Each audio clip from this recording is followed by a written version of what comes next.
सगळ्यात मोठा अहिल्यानगरमध्ये सगळ्यात मोठा घोटाळा झाला, तो म्हणजे वास्तविक जास्त त्याचा फटका बसला तो म्हणजे माझ्या मतदारसंघामध्ये. त्याचा सेंटर पॉइंट सुपा, श्रीगोंदा आणि पुण्यातील काही भाग. त्याचा सिस्पे घोटाळा 2025ला उघडकीस आला. त्या घोटाळ्याच्या आमिषापोटी अनेक लोकांचं कुटुंब बरबाद झालं, उद्ध्वस्त झालं. ज्यावेळेस हा घोटाळा उघडकीस झाला त्यावेळेस मी आदरणीय शरदचंद्रजी पवार साहेबांना भेटलो आणि पवार साहेबांना मी माझं एक पत्र दिलं आणि त्या पत्रावर साहेबांनी मुख्यमंत्र्यांना रिमार्क केलं आणि ते पत्र त्याची एक कॉपी SP कार्यालयात सुद्धा दिली.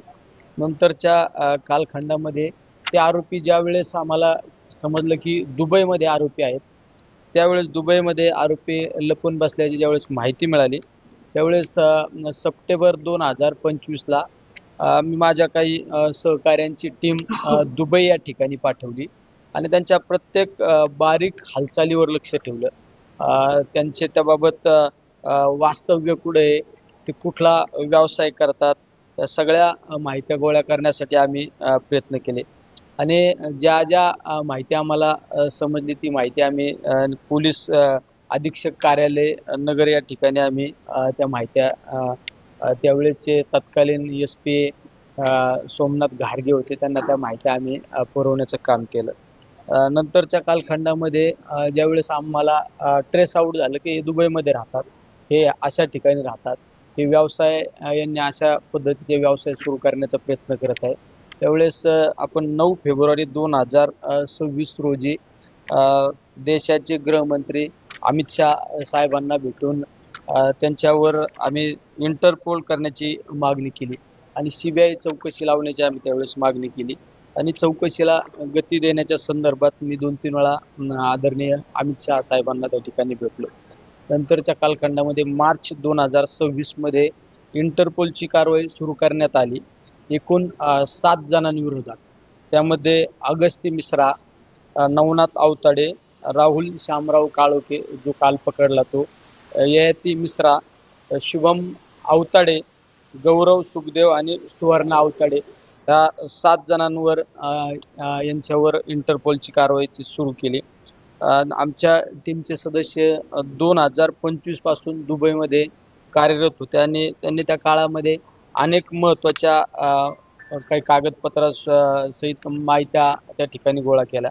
त्यामध्ये आरोपीचे राहण्याचे ठिकाण, घराचे पत्ते त्या ठिकाणी शोधून काढले, त्यांच्या व्यवसायाचे परवाने, बिझनेस लायसन्स त्या ठिकाणी काय बिझनेस करतात ते शोधून काढले, बँक खात्याची माहिती सुद्धा आमच्या टीमने त्या ठिकाणी काढली, त्याचे इमिरेट ID संबंधितले पुरावे त्या ठिकाणी गोळा केले आणि कार्यालय, त्यांचे कार्यालय कुठे आहे, काय ऑफिसेसची माहिती त्या ठिकाणी गोळा केली. ही सर्व माहिती आम्ही SP कार्यालयाकडे सुपूर्त करण्यात आली. त्यानंतर SP कार्यालयामार्फत न्यायालयामध्ये हे सर्व कागदपत्र इंटरपोलसाठी देण्याचे काम CBI कडे पाठवण्यात आले आणि त्यानंतर ती कारवाई सुरू झाल्यानंतर भारताच्या गृहमंत्र्यांना मी त्यानंतर परत पुन्हा एकदा त्या ठिकाणी भेटून या सर्व गोष्टीची माहिती दिली. परराष्ट्र मंत्रालय येथे अनेक वेळा प्रत्यक्ष जाऊन मी त्या ठिकाणी पाठपुरावा करण्याचा प्रयत्न केला आणि आमचे त्यावेळेचे SP सोमनाथ घारगे यांच्याशी बऱ्याच वेळा सातत्याने आम्ही त्या ठिकाणी, मी आणि माझ्या टीममधील काही सदस्यांनी संपर्क करण्याचा प्रयत्न केला. त्यामध्ये राहुल शामराव काळोखे याचप्रमाणे इतर आरोपींविरोधातील दस्तवेज पुरावे माझ्याकडे काही उपलब्ध आहेत, योग्य वेळी ते सार्वजनिक ठिकाणी सुद्धा दाखवण्यात येतील. इंटरपोलची कारवाई सुरू करण्यात होण्याच्या आधी काही दिवस या फरार आरोपीला त्यांच्या विरोधात इंटरपोलची प्रक्रिया सुरू आहे हे ज्यावेळेस समजले त्यावेळेस तो आरोपी दुबईमधून फिजीमध्ये पलायन झाला आणि या सर्व गोष्टी आमच्या दुबईतील सूत्रांकडून आणि संबंधित इमिग्रेशन यंत्रणाचा समन्वय साधून आम्ही या सर्व गोष्टी आम्ही हालचालीवर मागोवा ठेवून आम्ही याची माहिती योग्य वेळी कलेक्ट करत होतो. प्रत्येक वेळेस त्याची कलेक्ट करत होतो. परराष्ट्र मंत्रालय, CBI आणि इंटरपोलच्या समन्वयातून त्यांची फिजीमधील अनेक ठिकाणे शोधण्यात आम्ही त्या ठिकाणी यश मिळाले आणि त्याला अखेर काल अटक झाली. आज मी माध्यमासमोर काही कागदपत्र सुद्धा त्यांचे देत आहे. त्यामध्ये ट्रेड लायसन, कंपनीचे लायसन, बँक खात्यांची माहिती, राहत्या पत्त्यांचे पुरावे, इमिरेट ID आणि आमच्या टीममध्ये दुबईमध्ये त्यांचा मागोवा घेत असलेले काही फोटोकॉपी सुद्धा आमच्याकडे या ठिकाणी उपलब्ध आहे. काही दस्तऐवज त्या ठिकाणी उपलब्ध आहे. तपास यंत्रणा आवश्यक असलेल्या जनतेसमोर योग्य वेळी आम्ही त्या ठिकाणी सादर करण्यात येईल. इंटरपोल कडून वॉन्टेड असलेल्या इतर सर्व आरोपींच्या प्रत्येक लहान लहान माहिती आमच्या दुबईतील टीमने अत्यंत मेहनतीने गोळा केलेले आहे. त्यामध्ये त्यांचे वास्तव्य, व्यावसायिक माहिती, कंपनीचे कागदपत्र, आर्थिक व्यवहारांच्या संबंधित माहिती आणि इतर महत्त्वाची पुराव्यांचा समावेश आहे. ही सर्व माहिती आम्ही पोलीस अधीक्षक कार्यालय, न्यायालय आणि CBI यांच्याकडे त्या ठिकाणी प्रक्रियेसाठी अधिक सुपूर्द केलेली आहे.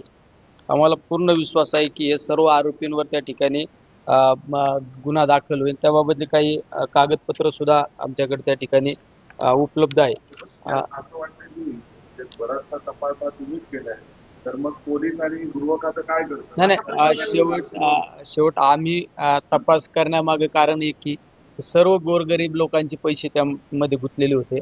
लोकांचे कुटुंब उद्ध्वस्त झाले. शेवट ज्यावेळेस बाहेरच्या देशामध्ये आरोपी पलायन करतात त्यावेळेस आपल्या देशातील काही तपास यंत्रणेला काही लिमिटेशन येत असतं. लिमिटेशन त्यांना आपल्याकडं कोर्टाने परमिशन दिल्याशिवाय आपले आरोपी तपासण्यासाठी आपण दुसऱ्या देशात सुद्धा जाऊ शकत नाही. त्यामुळं मी माझी पर्सनल त्या ठिकाणी आमची दुबईतील काही सहकाऱ्यांना बरोबर घेऊन त्या ठिकाणी टीम लावली होती. त्यामध्ये राहुल काळोखे त्याचा हा फोटो आहे. तुम्ही दुबईमध्ये त्याचा 3/11/2025 आमच्या टीमने एक फोटो काढला होता. तो एका मॉल समोर फिरत असताना त्याचा हा फोटो आहे आमच्याकडे. आता झेरॉक्स असल्यामुळे तेवढा क्लिअर दिसत नाही, पण एकदम फोटोकॉपी व्यवस्थित आहे. त्या फोटो आम्ही 3/11/2025 त्या ठिकाणी काढलेला होता. त्यामुळे 10/10/2025 पुन्हा एकदा एका मॉलवर असताना त्याचा तो फोटो आमच्याकडं सादर आहे. आणि ज्यावेळेस अमित शहाना मी या संदर्भात भेटलो, तो सुद्धा फोटोकॉपी माझ्याकडे आहे. त्यावेळेस मी माझ्या मेल ID वर सुद्धा त्या ठिकाणी टाकलं होतं. हा पहा, राहुल काळोखे त्याने ज्यावेळेस लायसन्स काढलं, ते लायसन्सची कॉपी आमच्याकडे max general trading limited Abu Dhabi या नावाने ही कंपनी या ठिकाणी चालू केली त्यांनी. ती माहिती आमच्याकडं उपलब्ध आहे. त्याचा जो पासपोर्ट आहे, त्या पासपोर्ट 4 जुलै 2023 आणि 23 जून 2023 दुबईमधला त्या पासपोर्टवर शिक्का आहे त्याचा. त्याचबरोबरीने त्याचा व्हिजा, त्याची व्हिजाची कॉपी त्या ठिकाणी दुबई रेसिडेन्स 19/4/2000 त्याची एक्सपायरी डेट झालेली आहे. हा दुबईचा त्या ठिकाणी व्हिजा आहे. तुमचा बिझनेस लायसन्स, त्याचे हे बिझनेस लायसन्स आहे. त्यामध्ये मॅक्स जनरल ट्रेडिंग लिमिटेड त्या 29 ऑगस्ट 2021 ते रजिस्ट्रेशन केलं होतं. किती? 29 ऑगस्ट 2021 म्हणजे पूर्वनियोजित कट या लोकांचा होता. त्यामध्ये 29 ऑगस्ट 2024 करंट लायसन इश्यू झालं. त्यांनी ॲप्लाय केलं 29 ऑगस्ट 2021 आणि 29 ऑगस्ट 2024 हे करंट लायसन इश्यू झालं आणि 28 लाख रुपयाचा कोटी रुपये हे हजारो कोटी रुपयाचा घोटाळा आहे. आणि किती पैसे सरकारने रिकव्हर केलेले आहे? सरकारने अद्यापपर्यंत कुठलाही रिकव्हर झाले नाही. कारण आत्ताशी तो पहिला आरोपी त्या ठिकाणी अटक झालेला आहे. हे बिझनेस लायसन्स आहेत. तुमचे त्याचे बँक अकाउंट पहा, हे दुबई बँक अकाउंट डिटेल आहेत आमच्याकडे. त्याचे बँक अकाउंट इमिरेट्स, कुठल्या कंपनीच्या नावाने तू करत होता घोटाळा? इमिरेट्स शिस्पे नावाची एक त्याची कंपनी होती. त्या कंपनीच्या नावाने हे सगळे घोटाळे चालू होते. ही त्याचे बँक अकाउंट डिटेल आहे. इमिरेट्स NBD या नावाने ही बँक आहे. Dubai bank account detail Rahul Shamrao Kalokhe हे बँक अकाउंट त्याचे करंट अकाउंट होतं त्यात सगळं. राहुल काळोखे याचा ऍड्रेस पुण्याचा आहे, तो काहीतरी संभाजीनगरचा आहे. आता त्याचे राहण्याचे ठिकाण सुद्धा आम्ही कुठं राहतो ते ठिकाण त्याचं काढलं होतं. कोणाच्या ओनरच्या नावावर ॲग्रीमेंट केलेले हे सुद्धा आम्ही त्याचं डिटेल काढलं होतं. ओनर सुद्धा मोहम्मद हसन अल्फा रिसा 27/2/2025 त्याचं ॲग्रीमेंट झालं. त्याचं झालं आणि त्याचं राहण्याला त्या ठिकाणी राहण्यासाठी गेला 1/3/2025 हे त्याचं राहण्याचं आम्ही जे ॲग्रीमेंट केलं राहुल काळोखे रेसिडेन्स ॲग्रीमेंट हे सुद्धा आमच्याकडे त्या ठिकाणी उपलब्ध आहे. त्याचे आयकर विभागाचे ID त्या ठिकाणी उपलब्ध आहे. कागदपत्र तुम्ही आणि तुमच्या टीमने गोळा केलेली आहे. हा, पोलिसांनी का केलं नाही हाच प्रश्न होतो. नाही, पोलिसांना मदत करणं हे आमचं महत्वाचं काम होतं. हे त्याचे चेक वगैरे हे त्याचं ज्यावेळेस आज तुम्ही म्हणता हजारो कोटीचा घोटाळा आहे, इतकेही घोटाळा केला, एवढा मोठा घोटाळा असताना पोलीस शांत बसली होती का? नाही, पोलीस यंत्रणेच्या पद्धतीने काम करत होती. त्यावेळेसचे मी सांगितलं त्यावेळेसचे SP सोमनाथ घारगे म्हणून यांच्याशी मी किंवा आमची टीम त्या ठिकाणी नेहमी संपर्कात असायची. बऱ्याच वेळा आम्ही त्यांना माहिती दिल्यानंतर इंटरपोलची कारवाई त्यांनी सुरू केली. शेवट पोलीस यंत्रणेला दोष देण्यात अर्थ नसतो. शेवट त्यांनी त्यांच्या पद्धतीने काम करणं गरजेचं असतं. पण ज्यावेळेस सर्वसामान्य लोकांचे पैसे कुणीतरी एखादा हडप करत असेल त्यावेळेस लोकप्रतिनिधी या नात्याने आपली सुद्धा एक जबाबदारी लागते. शेवट माझ्या जवळच्या लोकांचे, माझ्या गोरगरिबांचे ज्यावेळेस पैसे त्या घोटाळ्यामध्ये अडकले, गोरगरिबांचं कुटुंब उद्ध्वस्त झालं, त्यावेळेस मला त्या वेदना होत्या आणि मी माझ्या संपर्काचा निश्चित त्या ठिकाणी फायदा करून घेण्याचा प्रयत्न केला. तुम्ही म्हणताय तुम्ही प्रयत्न केले, तुम्ही कागदपत्र दाखवताय, अनेक लोकांकडूनही या सगळ्याबाबत अनेक राजकीय पक्षांचे नेते, अनेक लोकप्रतिनिधी म्हणतायत की आम्ही या सगळ्याचा फॉलो केला. नाही, बोलणं वेगळं असतं आणि प्रत्यक्ष कृती करणं वेगळं असतं. समाजामध्ये दोन प्रकारचे लोक असतात. एक फक्त बोल घेवडे असतात, स्टेजवर येऊन मोठमोठ्याला गप्पा मारायचा, आणि एक वर्ग असा असतो तो निश्चित प्रामाणिकपणे काम करतो. जर प्रामाणिकपणे जर आम्ही या सगळ्या माहित्या गोळा केल्या नसत्या तर आज तो आरोपी अटक झाला नसता. तुम्ही ज्यावेळेस दुबईमध्ये ज्यावेळेस त्याला लक्षात आलं की माझ्या इंटरपोलची कारवाई होती त्यावेळेस तो आरोपी बहरीनला गेला. पहिला बहरीनला आरोपी गेला.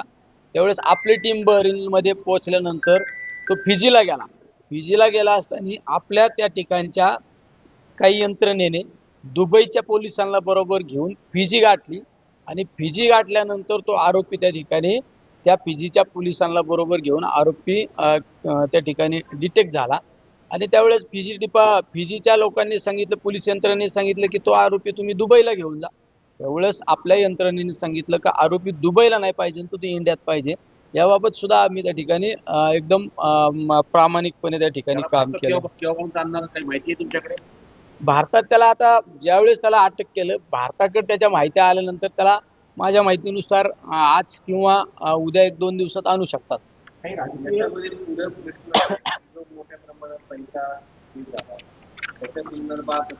आता सगळ्यात महत्वाचं ED CBI या सगळ्या यंत्रणेचा वापर करून त्यांच्या कुठं प्रॉपर्टी आहेत त्या प्रॉपर्टी शोधल्या पाहिजे. त्यांच्या बँक अकाउंटला कुठं पैसे, त्यांच्या नातेवाईकांच्या अकाउंटवर किती पैसे, हे सगळे अकाउंट सेल केले पाहिजे. त्यांच्या प्रॉपर्ट्या सेल केल्या पाहिजे आणि त्या प्रॉपर्ट्या सेल करून या लोकांचे पैसे दिले पाहिजे. आरोपी डिटेक्ट झाला, आरोपी पकडला, आरोपी आज पोलीस कस्टडीत आहे, याचा अर्थ लोकांना पैसे मिळाले का? नाही, लोकांना पैसे मिळाले नाही. लोकांना प्रत्यक्षरित्या ज्यावेळेस पैसे मिळतील त्यावेळेस खऱ्या अर्थाने या गुन्ह्याचा तपास पूर्ण झाला हे आपण समजू शकतो. त्यामुळे त्यासाठी या सगळ्या यंत्रणेचा वापर करून त्यांचे सगळे अकाउंट, त्यांच्या नातेवाईकांचे अकाउंट, त्यांच्या प्रॉपर्ट्या सेल केल्या पाहिजे. आज काही आरोपी अजून फरार आहेत, त्या आरोपींचा सुद्धा आता बऱ्यापैकी मागोवा घेतला पाहिजे. यामध्ये काही राजकीय हस्तक्षेप वाटतो त्यांना पाठिंबा घालण्यामध्ये किंवा शेवट राजकीय हस्तक्षेप या सगळ्या गोष्टीला एकमेकावर टीका टिप्पणी करण्यापेक्षा सगळ्यात महत्वाचे बाकी आरोपी डिटेक्ट करणे, बाकी आरोपी पकडणे आणि हाय आरोपी जो पकडला त्याच्या सगळ्याच्या सगळ्या या सगळ्या पैशातून ज्या प्रॉपर्ट्या केल्या त्या प्रॉपर्ट्या सेल करणे आणि पैसे लोकांना काढून देणे. थँक्यू. एक छोटासा